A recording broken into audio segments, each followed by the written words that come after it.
ሁሉም ታላላቅ ሰቆቃዎች የሚጀምሩት በትንሽ ነገር ነው።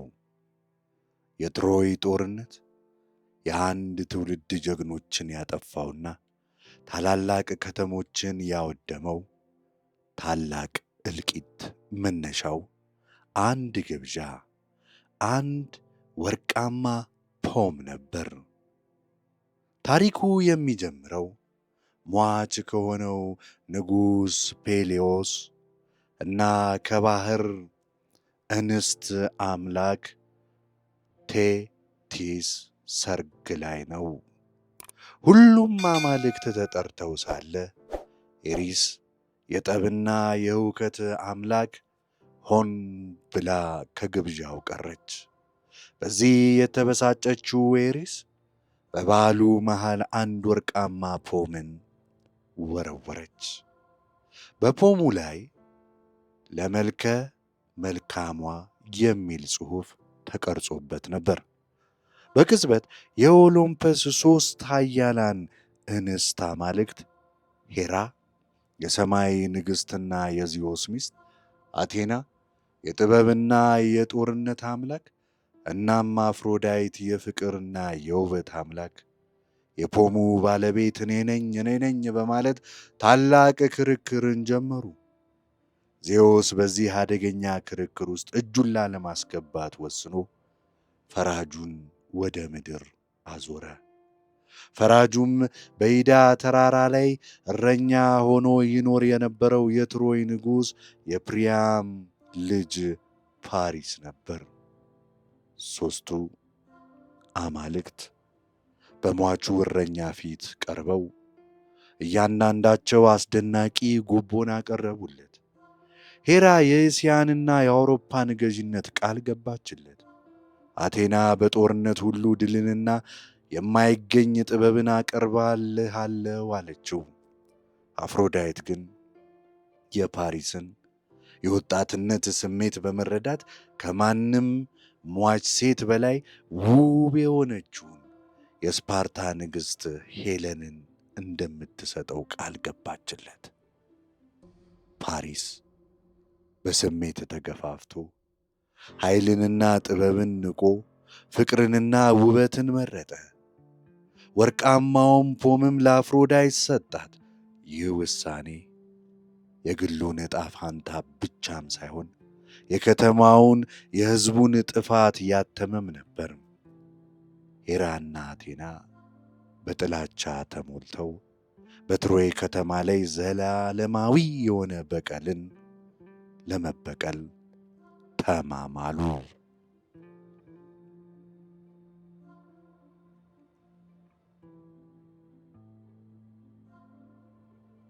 በአፍሮዳይት እርዳታ ፓሪስ ወደ ስፓርታ ተጓዘ። በዚያም የሄለን ባለቤት በሆነው በንጉሥ ሜኔላዎስ ቤተ መንግሥት እንደ ክቡር እንግዳ ተቀበለው። ሜኔላዎስ ለቀብር ሥነ ሥርዓት ወደ ቀርጤስ መጓዝ ሲኖርበት ፓሪስ ይህንን አጋጣሚ ተጠቅሞ በአፍሮዳይት ተጽዕኖ ስር የነበረችውን ሄለንን ከቤተ መንግሥቱ ታላቅ ሀብት ጋር ይዞ ወደ ትሮይ ሸሸ። ይህ ድርጊት የግል ክህደት ብቻም ሳይሆን ዜኒያ በመባል የሚታወቀውን በእንግዳና በአስተናጋጅ መካከል ያለውን የተቀደሰ የማኅበራዊ ውል መጣስም ነበር። ሜኔላዎስ ሲመለስ ሚስቱና ሀብቱ እንደተዘረፉ ሲያውቅ በቁጣና በውርደት ስሜት ውስጥ ተውጦ ወደ ታላቅ ወንድሙ የማይሲኒ ንጉሥ የግሪኮች ሁሉ የበላይ ገዢ ወደ ሆነው አጋሜምኖን ሄደ።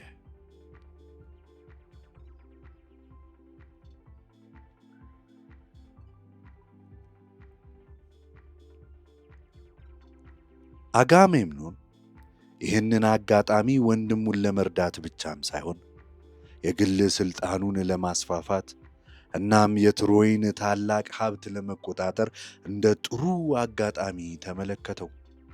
ወዲያውኑም ከዓመታት በፊት የተገባውን ቃል ኪዳን ሥራ ላይ አዋለ። ሄለንን ለማግባት የተወዳደሩት ሁሉም የግሪክ መሳፍንትና ጀግኖች የሄለን አባት በነበረው በቲንዳሪዮስ ምክር ማንም ቢመረጥ ትዳሯን ከሚገዳደር ከማንም ሰው ለመከላከል ቃለ መሐላ ገብተው ነበር። አሁን ያ የገባው ቃል ግሪክን በሙሉ ለጦርነት የሚያሰባስብ ኃይል ሆነ። ከሁሉም ግሪክ ግዛቶች ጀግኖች መሰባሰብ ጀመሩ። ከእነርሱ መካከል ተንኮለኛውና ብልሁ የኢታካ ንጉሥ ኦዲሲየስ፣ ኃያሉ የአክሲስ፣ ጥበበኛው ሽማግሌ ኔስቶር እና ከሁሉ በላይ የአማልክት ቁጣና የሰው ልጅ ኃይል ጥርቅም የሆነው የግሪኮች ሁሉ ምርጥ ተዋጊው አኪለስ ይገኙበታል። አኪለስ የእናቱ የቴቲስ ትንቢትን እንደሚለው ምርጫ ነበረው። ረጅም ግን የማይታወቅ ሕይወት መኖር ወይ ደግሞ አጭር ግን በክብር የተሞላ ሕይወት መኖር ምርጫ ነበረው። እርሱ ለዘላለማዊ ክብር ኪሊዮስ ሲል ሞትን መረጠ።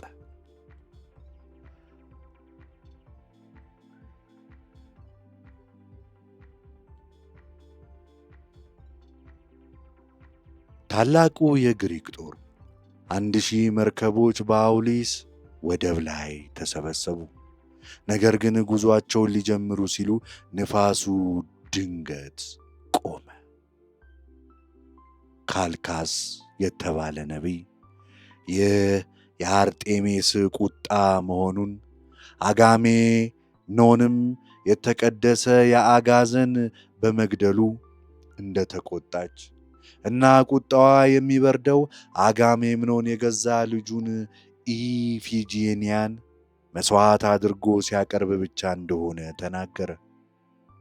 አጋሜምኖን በአባትነት ፍቅርና በንጉሥነት ግዴታ መካከል ተሰቃየ።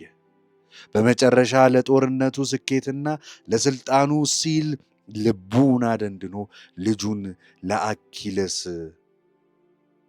እድርሻለሁ በሚል ሽንገላ አስጠርቷት በመሠዊያ ላይ ሰዋት። በዚያች ቅጽበት ንፋሱ እንደገና መንፈስ ጀመረ። ነገር ግን የአጋምኖን ድርጊት በቤተሰቡ ላይ የጥላቻና የበቀል እርግማንን አወረሰ። 1000 መርከቦች በፍትሕ ስም፣ ነገር ግን በግል ምኞትና በተበላሸ መሥዋዕትነት የታጀበ የኢሊየምን ዳርቻዎች ለማጥለቅለቅ ወደ ምስራቅ አቀኑ። የዓለም ታላቁ ጦርነት ሊጀመር ነው።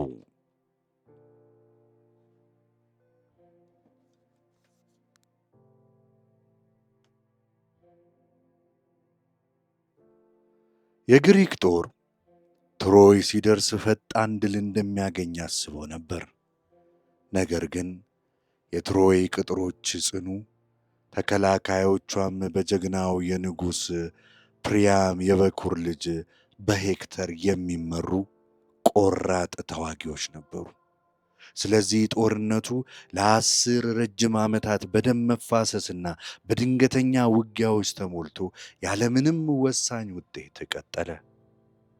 የግሪክ ጦር በባሕሩ ዳርቻ ሰፍሮ በዙሪያው ያሉትን ከተሞች እየዘረፈ፣ የትሮይ ጦር ደግሞ ከቅጥሩ እየወጣ ድንገተኛ ጥቃቶችን እየሰነዘረ 9 ዓመታት አለፉ።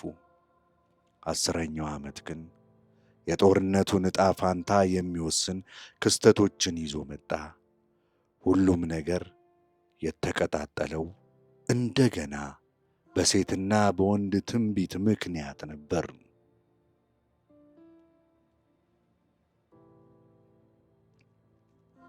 በአንደኛው ዘረፋ ግሪኮች ክሪሲየስ እና ብሪሲየስ የተባሉ 2 ውብ ምርኮኞችን ማረኩ። ክሪሲየስ ለአጋሜምኖን፣ ብሪሲየስ ደግሞ ለአኪለስ በክብር ድርሻቸው ደረሳቸው።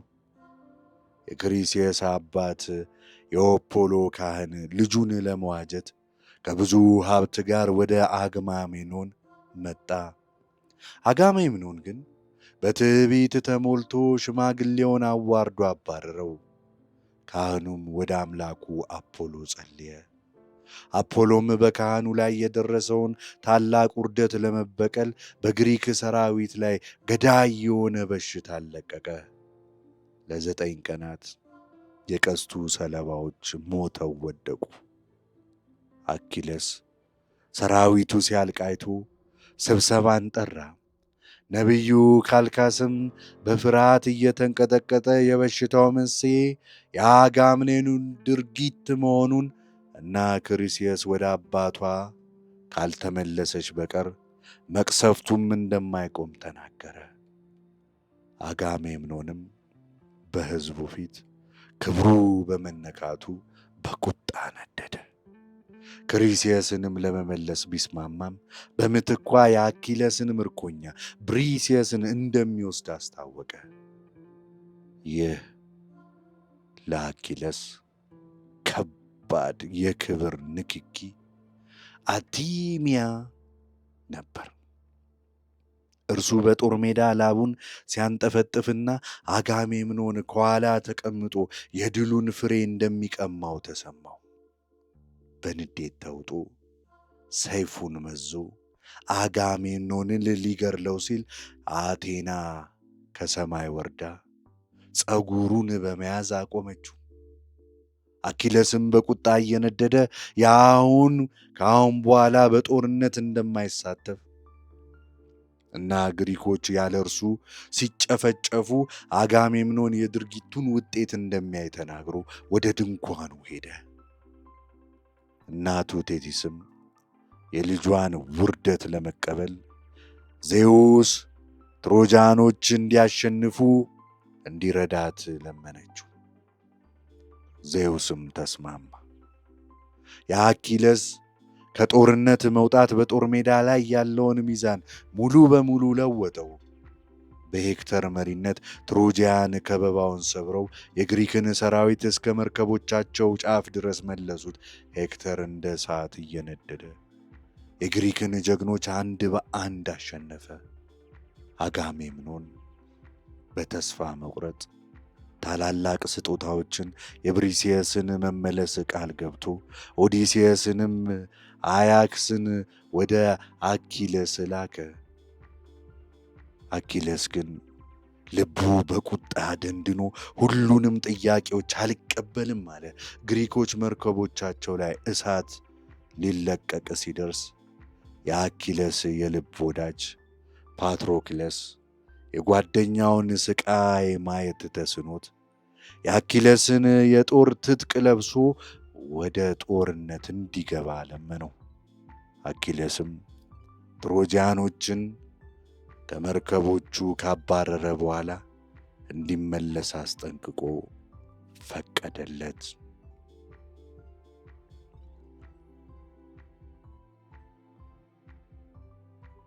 ፓትሮክለስ የአኪለስን ትጥቅ ለብሶ ወደ ጦር ሜዳ ሲገባ ትሮጃኖች አኪለስ የተመለሰ መስሏቸው በፍርሃት ተበተኑ።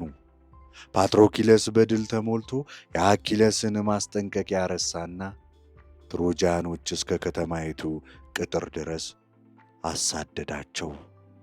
በዚያም በአፖሎ እርዳታ ኃይሉን ከተገፈፈ በኋላ በሄክተር ጦር ተወግቶ ወደቀ። ሄክተርም የአኪለስን ዝነኛ የጦር ትጥቅ እንደ ምርኮ ወሰደ።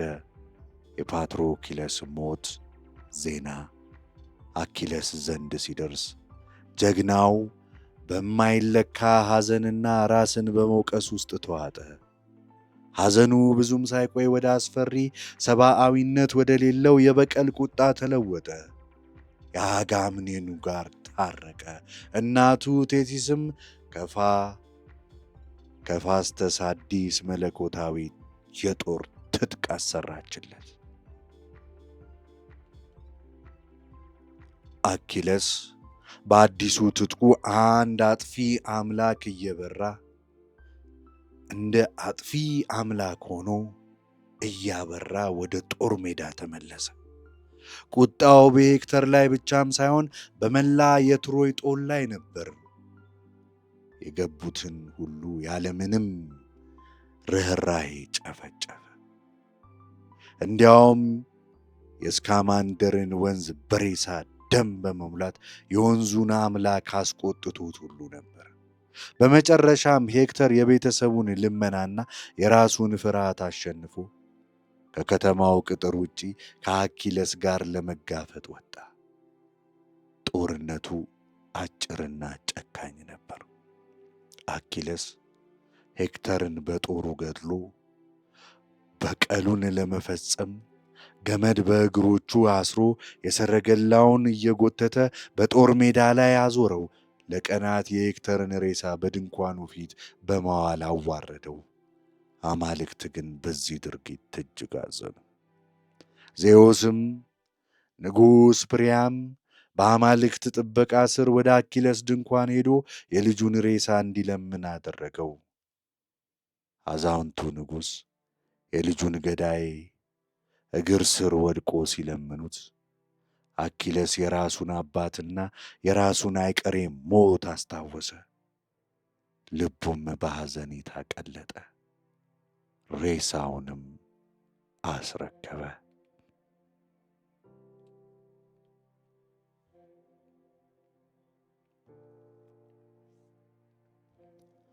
ጦርነቱ ግን አላበቃም። የትሮይ ጀግና ቢሞትም ከተማዋ ጸንታ ቆመች። አኪለስ ራሱ ብዙም ሳይቆይ በፓሪስ በተተኮሰ ቀስት ብቸኛ ደካማ ቦታው በሆነው ተረከዙ ላይ ተመቶ ሞተ። በመጨረሻም ከ10 ዓመታት በኋላ ከተማዋ በጉልበት እንደማትሸነፍ የተረዳው ኦዲሴስ ተንኮሉን ተጠቀመ። ግሪኮች ጦርነቱን ትተው የሄዱ መስለው በባህሩ ዳርቻ አንድ ግዙፍ የእንጨት ፈረስ ትተው ሄዱ። ትሮጃኖች የላኮንንና የካሳንድራን ማስጠንቀቂያ ቸል ብለው ፈረሱን ለአቴና የተሰጠ ስጦታ ነው ብለው በማመን የከተማቸውን ቅጥር አፍርሰው ወደ ውስጥ አስገቡት። በዚያች ሌሊት የፈረሱ ሆድ ተከፍቶ በውስጡ የተደበቁት የግሪክ ተዋጊዎች ወጡ። የከተማዋን በሮች ከፍተው የተመለሰውን ሰራዊት አስገቡ። የትሮይ ጥፋት የተሟላ ነበር። ወንዶች ተገደሉ፣ ቤተ መቅደሶች ተቃጠሉ፣ ሴቶችና ሕፃናት ለባርነት ተዳረጉ። ኢሊየም የወርቅ ከተማይቱ ወደ አመድነት ተለወጠች። ድሉ በጭካኔያዊ በአማልክት ላይ በተፈጸመው ነውር የተበላሸ መራራ ድል ነበር።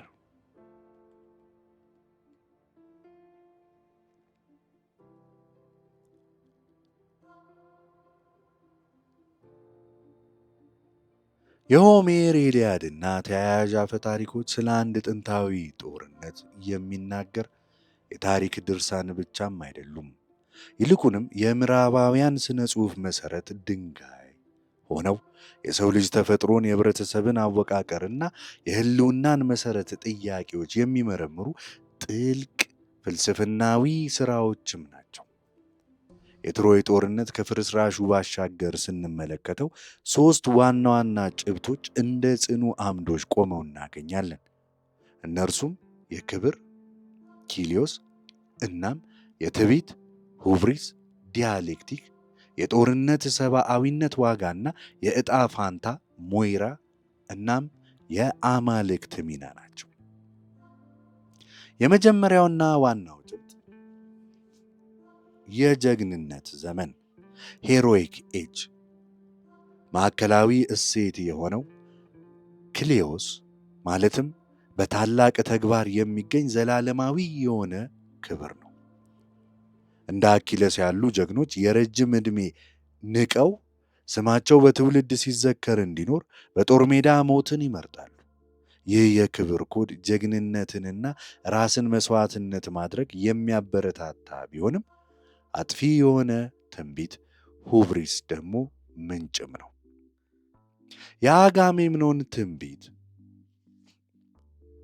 የአጋሜምኖን ትዕቢት የአኪለስን ክብር ሲነካ መላውን የግሪክ ጦር ለጥፋት ዳርጎታል።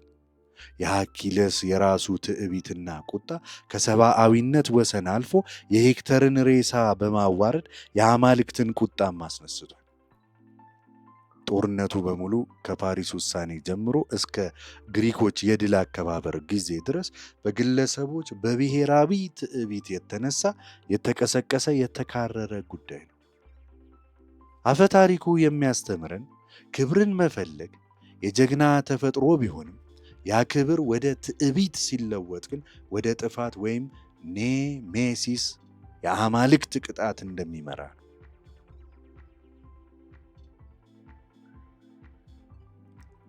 ሁለተኛው የታሪኩ ጭብጥ የጦርነት ሰብአዊ ዋጋ ነው። ኢሊያድ ጦርነትን አያከብርም። ይልቁንም ጭካኔውን፣ ሐዘኑንና ትርጉም የለሽነቱን ያሳየናል። ሆሜር የግሪክ ጀግኖችን ብቻም ሳይሆን የትሮይ ጀግኖችንም በሰብአዊነት ይስላቸዋል። ሄክተር ከጦርነት ይልቅ ቤተሰቡንና ከተማውን የሚወድ በግዴታ ወደ ጦር ሜዳ የገባ አሳዛኝ ጀግና ነው። ከሚስቱ አንድሮማኪ እና ከልጁ አስቲያናክስ ጋር የሚሰነባበትበት ቅጽበት በምዕራባውያን ስነ ጽሑፍ ውስጥ ካሉ እጅግ ልብ የሚሰብሩ ትዕይንቶች ውስጥ አንዱ ነው። ጦርነቱ ክብርን ለሚያሳድዱ ጀግኖች መድረክ ብቻም ሳይሆን ቤተሰቦችን የሚበትን፣ ሚስቶችን ባል የለሽ፣ ልጆችን ወላጅ አልባ የሚያደርግ እና ንጹሐንን የሚያጠፋ አሰቃቂ ኃይል መሆኑን ሆሜር በግልጽ ያሳያል። የአኪለስና የፕሪያም የመጨረሻ ግንኙነት የጦርነቱ ፍጻሜም አይደለም፣ ነገር ግን የሥራው ሰብአዊ ቁንጮ ነው። በዚያች ቅጽበት ሁለት ጠላቶች በጋራ ሐዘናቸው አንደኛው ለወዳጁ ሌላኛው ለልጁ እንደ አባትና ልጅ ሆነው ያለቅሳሉ። ይህም ከጦርነት ሜዳው የክብር ጥማት ባሻገር የሰው ልጆችን ሁሉ የሚያስተሳስር የሐዘንና የሟችነት እውነታ መሆኑን ያሳያል። በመጨረሻም ጦርነቱ ስለ ዕጣ ፋንታ ሞይራ እና ስለ አማልክት ሚና ጥልቅ ጥያቄዎችን ያነሳል። የኦሎምፒስ አማልክት የሰው ልጅ ጉዳይ ውስጥ ጣልቃ ይገባሉ፣ ይወዳጃሉ፣ ይጠላሉ፣ ያታልላሉ፣ ጀግኖችን ይረዳሉ ወይም ይጎዳሉ። ነገር ግን እነርሱ ራሳቸው ከእነርሱ በላይ የሆነ ኃይል በዕጣ ፋንታ የታሰሩ ይመስላሉ። ዜዎስ እንኳ ልጁን ሳርፔዶንን ከሞት ማዳን ሲፈልግ ሄራ እንደሚያስጠነቅቀው የዕጣ ፋንታን ሥርዓት ማዛባት አይችልም። ይህ የሰው ልጅ ሕይወት በሁለት ኃይሎች መካከል እንደተያዘ ያሳያል። በአንድ በኩል የግል ምርጫዎችና ድርጊቶች ማለትም የፓሪስ ውሳኔና የአኪለስ ቁጣ፣ በሌላ በኩል ደግሞ ከቁጥራችን ውጪ የሆኑ አይቀሬ የሆኑ የዕጣ ፋንታና የአማልክት ኃይሎች ታሪክ። ታሪክ የትኛው ኃይል የበላይ እንደሆነ በግልጽ አይናገርም። ይልቁንም የሰው ልጅ ሕልውና በነፃ ፈቃድና በአይቀሬነት መካከል በሚደረግ ውጥረት የተሞላ መሆኑን ግን ያሳያል። ጀግና ማለት ዕጣ ፋንታውን እያወቀ በክብር በድፍረት የሚጋፈጠው ነው። ሳጠቃልል የትሮይ ጦርነት በቱርክ የባህር ዳርቻ ላይ በተካሄደ የነሐስ ዘመን ወይም ብሮንዝ ኤጅ ግጭት ላይ የተመሰረተ ታሪካዊ ፍንጭ ሊኖረው ይችላል። ነገር ግን ዘላለማዊ ኃይሉ የሚመነጨው ከታሪካዊ እውነታ ሳይሆን ከሥነ ጽሑፋዊና ፍልስፍናዊ ጥልቀቱ ነው። እርሱ የጀግንነትን ተፈጥሮ፣ የጦርነትን ሰቆቃ፣ የክብርንና የትዕቢትን አደጋ እናም በሥርዓትና በሁከት መካከል ያለውን ዘላለማዊ የሆነ ትግል የሚመረምር የሰው ልጅ ሁኔታ ሂውመን ኮንዲሽን መስታወት ነው። የአኪለስ ጦር እና የሄክተር ጋሻ ከሺህ ዓመታት በኋላ በስነ ጽሑፍ ገጾችና በባህላዊ ምናባችን ውስጥ እየተገጫጩ ስለ ራሳችን ማንነት መሰረታዊ የሆኑ ጥያቄዎችን እንድንጠይቅ ያስገድዱናል። የኢሊየም ፍርስራሽ ለስልጣኔ ሁሉ የትዕቢት መጨረሻ አመድ መሆኑን የሚያስታውስ ዘላለማዊ የሆነ ማስጠንቀቂያ ነው። ቻናላችንን ሰብስክራይብ፣ ላይክ፣ ኮመንት፣ ሼር ያድርጉ። የተለያዩ ሀገሮችን ሚቲዮሎጂዎች የሀገራችንን ጨምሮ በተከታታይ የምናቀርብ ይሆናል። እናም ከቻሉ አባል በመሆን ቻናላችንን ይቀላቀሉ። መልካም ጊዜ፣ ደስ የሚል ጊዜ ይሁንላችሁ።